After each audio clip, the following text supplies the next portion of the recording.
This is the command that can change your life. Love one another as I have loved you.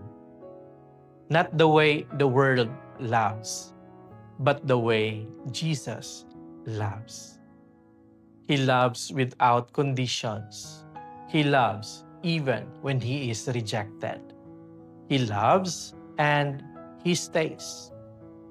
And then he says something powerful.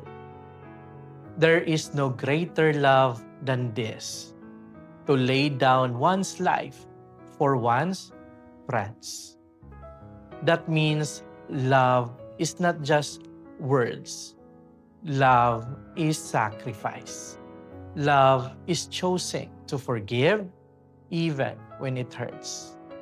Love is being patient even when you are tired. And this is the love of Jesus. And here is the good news.